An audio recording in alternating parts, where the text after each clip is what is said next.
Ya, kurator dan pengurus ini sebenarnya orang yang sama ya. Dia pakai baju sebagai pengurus ketika menangani perkara PKPU dan berganti nama menjadi kurator ketika perkara kepailitan. Kalau pengurus di dalam PKPU, perannya adalah melakukan pengurusan, hanya pengurusan. Kalau kurator melakukan pengurusan dan pemberesan.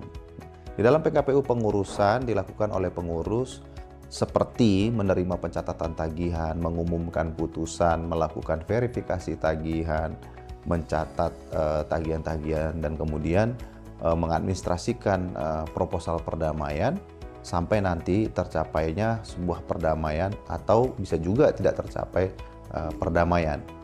Sedangkan di dalam kepailitan, selain aspek-aspek pengurusan seperti yang dilakukan oleh pengurus tadi, ada aspek pemberesan. Nah, aspek pemberesan ini di mana kurator melakukan penjualan, upaya penjualan terhadap seluruh aset atau harta kekayaan daripada debitor pailit.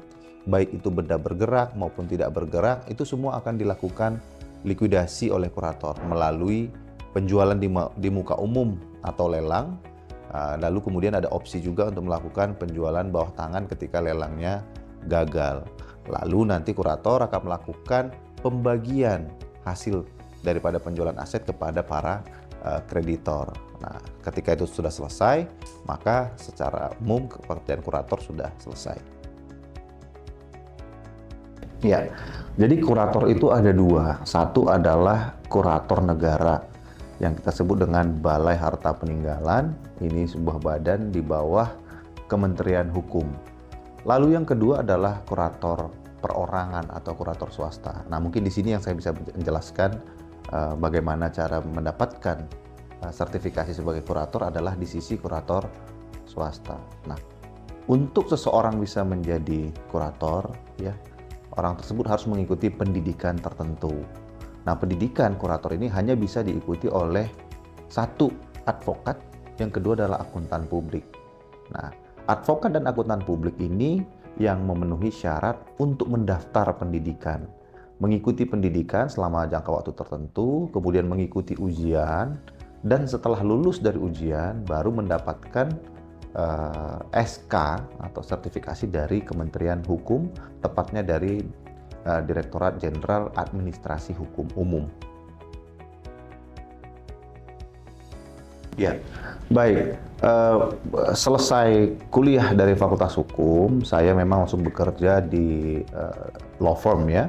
Dan di mana law firm yang saya ikuti, beberapa law firm itu memang fokus di bidang litigasi, ya, fokus di bidang litigasi itu commercial litigation.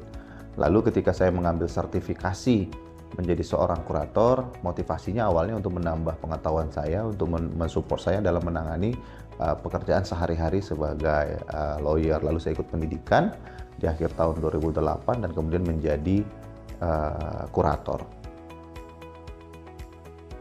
Ya, baik. Pekerjaan kurator itu sederhananya kita bisa bagi dua. Satu pengurusan dan yang kedua pemberesan. Nah, di bagian pengurusan di tahapan awal ini, kurator melakukan pekerjaan-pekerjaan yang sifatnya administratif. Seperti apa? Misalkan dia mencatat siapa-siapa saja kreditornya daripada debitor ini. Dia buat list. Kemudian apa-apa saja aset daripada debitor ini. Dia kemudian buat list lagi. Ya. Lalu melakukan pencocokan piutang. Ya, kreditor-kreditor mencatat tagihan, lalu kurator melakukan verifikasi, benar nggak tagihan ini. Lalu kemudian membantu mengadministrasikan hal-hal yang terkait dengan proposal perdamaian. Ya, karena di dalam kepailitan masih ada upaya perdamaian. Apabila gagal terjadi keadaan insolvensi, maka kurator akan fokus kepada pemberesan aset. Aset-aset yang sudah dibuat list oleh kurator tadi, dia akan melakukan penilaian untuk mendapatkan berapa harga aset ini. Lalu kurator melakukan penjualan. Ya, pertama sekali dia tentu menjual di muka umum melalui lelang. Kalau gagal, dia bisa melakukan, punya pilihan untuk melakukan penjualan di bawah tangan dengan persetujuan hakim pengawas. Dan ketika hasilnya sudah ada, maka kurator membagikan ya hasil penjualan ini melalui daftar pembagian. Nah, ini yang dibagikan kepada para kreditor. Dan setelah semua aset terjual dan dibagikan kepada kreditor, sederhananya tugas kurator selesai. Ya, kendala yang sering dialami oleh kurator pertama adalah bagaimana bisa menguasai aset. Ya, aset-aset debitur ini dalam beberapa perkara itu tersebar di seluruh Indonesia atau bahkan di luar negeri. Ini bukan pekerjaan yang mudah. Bagaimana caranya mengamankan aset ini, menguasai dan mengamankan aset ini. Belum lagi kalau ada perlawanan dari debitor, ya karena dia tidak mau asetnya dikuasai oleh kurator. Belum lagi memang kendala secara geografis, misalkan kuratornya di Jakarta, asetnya ada di pedalaman katakanlah Kalimantan. Ini kan tantangan tersendiri gitu ya. Bagaimana cara menjaganya? Yang kedua, tantangan yang kedua adalah menjual aset ya. Kalau kita bicara aset-aset yang seperti rumah atau kendaraan mungkin itu mudah. Tapi kalau asetnya adalah berupa pabrik besar dan sangat spesifik, mesin-mesin tertentu yang sangat spesifik, ini tentu sebuah tantangan ya. Belum lagi keadaan ekonomi misalkan tidak terlalu baik. Jadi sulit untuk mendapatkan pembeli atau calon pembeli. Nah, ini tantangan yang dimiliki oleh kurator. Ya, ini memang merupakan tantangan bagi kurator, bagaimana kurator bisa menjalin komunikasi yang baik dengan debitor, dengan kreditor, dengan hakim pengawas, dengan aparat penegak hukum, dengan pihak-pihak terkait lainnya. Terutama tantangannya ketika masyarakat awam itu belum memahami apa yang disebut dengan kepailitan. Nah, mungkin sebagian saja yang tahu, gitu ya.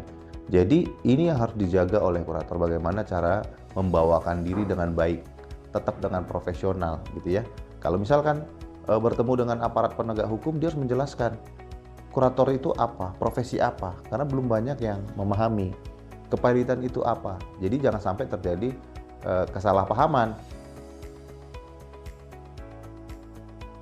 Ya, benar. Jadi dalam menjalankan pekerjaannya, kurator satu, dia harus memenuhi, mengikuti undang-undang kepailitan. Kemudian ada kode etik profesi kurator dan pengurus, lalu ada standar profesi. Kurator dalam bekerja itu sudah diatur, jadi dia tidak boleh keluar dari aturan main. Dan ketika bekerja, kurator itu juga di bawah disupervisi oleh hakim pengawas. Jadi kegiatan-kegiatannya dilaporkan. Penting untuk kurator dalam bekerja itu transparan ya, transparan. Karena pekerjaan kurator ini hasilnya ditunggu oleh banyak pihak. Jadi dari asosiasi, saya tergabung di Asosiasi Kurator dan Pengurus Indonesia, itu jelas kita punya kode etik dan standar profesi yang harus diikuti.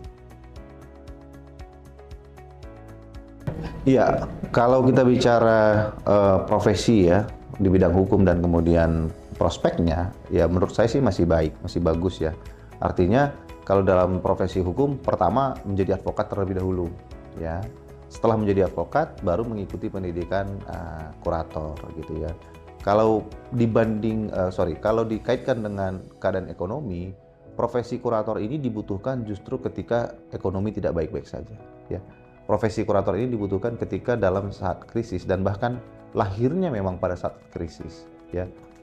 Memang dibutuhkan ketika ada perusahaan-perusahaan yang butuh diselamatkan, ya, baik itu melalui proses restrukturisasi atau masuk ke dalam insolvensi atau kepailitan. Jadi secara umum profesi ini masih diminati dan masih menjanjikan.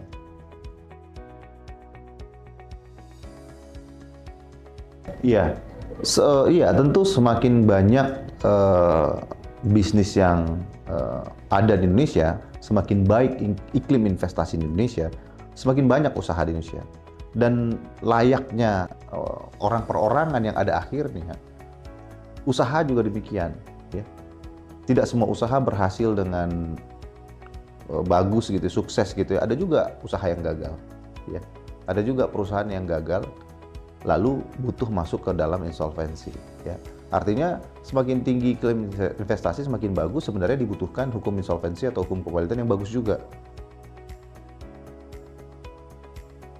Saya rasa hampir semua lini bisnis, ya, hampir semua lini bisnis industri itu butuh, karena kita tidak berbicara operasi tertentu gitu ya, kita berbicara dari sisi keuangan gitu ya. Tapi tentu saya paham ada beberapa sektor-sektor tertentu yang tahun ini lagi terpukul, tahun depan sektor yang berbeda. Tapi saya melihatnya hukum kepahitian kita dan kebutuhan akan profesi kurator ini memang lintas sektoral.